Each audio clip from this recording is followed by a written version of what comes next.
छगन भुजबळांच्या शपथविधीनंतर राष्ट्रवादीमध्ये खळबळ. नाराज धनंजय मुंडेंना समजवण्यासाठी अजित पवार आणि मुख्यमंत्री फडणवीस वर्षा बंगल्यावर भेटले.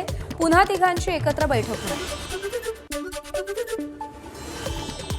सरन्यायाधीश भूषण गवई यांच्या नाराजीनंतर राज्य सरकारचं परिपत्रक जारी. स्वागताला वरिष्ठ अधिकाऱ्यांची उपस्थिती बंधनकारक. मात्र परिपत्रकात असंख्य तथ्यादोष आढळले, त्यामुळे नव्या वादाला तोंड. अलमट्टी धरणाच्या अडचणीसंदर्भात आज राज्य सरकार लोकप्रतिनिधींची बैठक घेणार. कर्नाटक सरकारकडून धरणाची उंची वाढवण्याच्या हालचाली. मात्र कोल्हापूर, सांगली आणि सातारा जिल्ह्यातील लोकप्रतिनिधींचा याला विरोध. कोल्हापूर हद्दवाढीचा प्रश्न पुन्हा ऐरणीवर. हद्दवाढ झाल्यास सिटी बस ग्रामीण भागात येणार नाही. हद्दवाढीला समर्थन करणाऱ्यांची भूमिका. तर बस बंद झाल्यास शहरामध्ये येणारा भाजीपाला बंद करणार. हद्दवाढीला विरोध करणाऱ्यांची भूमिका. नुकतेच काँग्रेसमधून शिवसेनेत गेलेले कसब्याचे माजी आमदार रवींद्र धंगेकरांना मोठी जबाबदारी मिळाली. धंगेकरांची शिवसेनेच्या पुणे महानगर प्रमुखपदी नियुक्ती. अकोल्यामध्ये वंचितला मोठा धक्का. स्थानिक स्वराज्य संस्थांच्या निवडणुकीपूर्वीच मोठ्या नेत्यांचा राष्ट्रवादीत प्रवेश. जिल्हा परिषद अध्यक्षांसह माजी अध्यक्ष संध्या वाघोडे, ज्येष्ठ नेत्या प्रतिभा अवचार, माजी जिल्हा कार्याध्यक्ष काशीराम साबळे यांचा समावेश. नागपूरच्या संविधान चौकामध्ये सीआयटीयूच्या आशा वर्कर आणि गटप्रवर्तकांचा धरणं आंदोलन. मानधनासह 9 मागण्या. 15 दिवसात निर्णय न झाल्यास 9 जुलैपासून तीव्र आंदोलनाचा इशारा. परभणीमध्ये शेतकऱ्यांच्या विविध प्रश्नांसाठी शेतकरी संघर्ष समितीचं धरणं आंदोलन. मोठ्या संख्येनं शेतकरी आंदोलनात सहभागी. मागण्या मान्य न झाल्यास आंदोलन करण्याचा शेतकऱ्यांचा इशारा. अमरावतीतील मेळघाटच्या खडीमल गावातील पाण्याची समस्या जैसे थे. एबीपी माझानं बातमी दाखवल्यानंतर जिल्हा परिषदेकडून जलजीवन मिशन अंतर्गत काम सुरू. मात्र अजूनही काम अपूर्ण असल्यानं पाण्यासाठी नागरिकांची पायपीट. ठाण्यातील कळवा, मुंब्रा आणि दिवा परिसरातील पाणीपुरवठा 24 तासांसाठी बंद राहणार. देखभाल दुरुस्तीच्या कामासाठी गुरुवारी दुपारपासून शुक्रवारी दुपारपर्यंत पाणीपुरवठा बंद राहणार.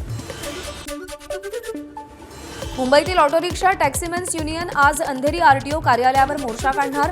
महाराष्ट्र सरकारनं राज्यामध्ये ई बाईक टॅक्सींना दिलेली परवानगी रद्द करावी या मागणीसाठी मोर्चा काढला जाईल. एल्फिन्स्टन पुलाच्या पुनर्बांधकामासाठी 19 इमारतींमधील रहिवाशांचं एकत्रित पुनर्वसन करावं, यासाठी स्थानिकांकडून पुन्हा आंदोलनाची हाक. फडणवीसांनी आश्वासन देऊनही लेखी आश्वासन मिळालं नसल्यानं स्थानिक आक्रमक.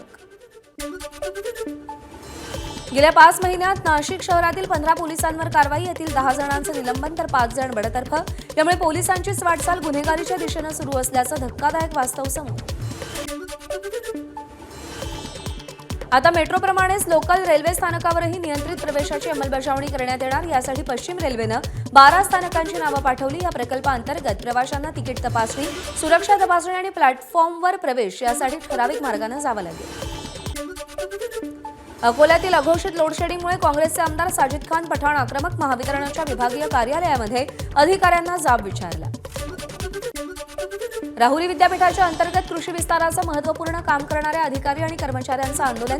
कर्मचाऱ्यांना वाहतूक भत्ता आणि राष्ट्रीय निवृत्ती वेतन योजनेमधील शासन हिस्सा दिला जावा या प्रमुख मागणीसह आंदोलन. छत्रपती संभाजीनगर शहरामध्ये समलैंगिक डेटिंग ॲपवरून तरुणांची लूट. बनावट प्रोफाईल तयार तरुणांना लुटणाऱ्या टोळीला अटक. भेटण्यासाठी बोलवून मारहाण करत लूटमार केल्याची काही तरुणांनी तक्रार केली होती. नालासोपाऱ्यामध्ये पोलीस ठाण्यात तक्रार दिल्याच्या रागातून पतीचा पत्नीवर चाकूने हल्ला. आरोपी पतीला आसोळे पोलिसांकडून अटक. संत मुक्ताबाई यांच्या समाधी सोहळ्यासाठी विठुरायाच्या पादुकांचं मुक्ताईनगरमध्ये प्रस्थान. टाळ मृदुंगाच्या गजरात आणि विठ्ठल नामाचा जयघोष करत पादुकांचं प्रस्थान. उद्योगपती आकाश अंबानींनी साईंचं दर्शन घेतलं. IPL सामने सुरू झाल्यानंतर आकाश अंबानी गेल्या महिन्याभरात चौथ्यांदा साई दरबार. CISF सब इन्स्पेक्टर गीता समोता यांनी माउंट एव्हरेस्ट सर केला. राजस्थानची मुलगी आणि एक चक गावची रहिवासी गीता एव्हरेस्टवर तिरंगा फडकवणारी CISFची पहिली महिला अधिकारी.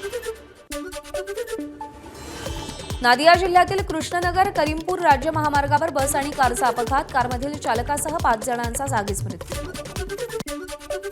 डॉक्टर डेथ म्हणून कुख्यात असलेल्या देवेंद्र शर्माला दिल्ली पोलिसांच्या गुन्हे शाखेकडून अटक. या सिरियल किलर आणि आयुर्वेदिक डॉक्टरवरती 2002 ते 2004 दरम्यान अनेक टॅक्सी चालकांची हत्या केल्याचा आरोप.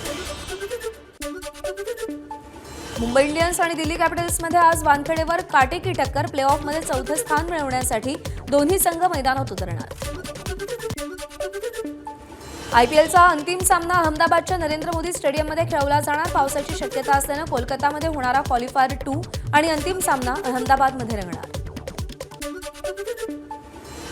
वैभव सूर्यवंशी ठरला राजस्थानच्या विजयाचा शिल्पकार.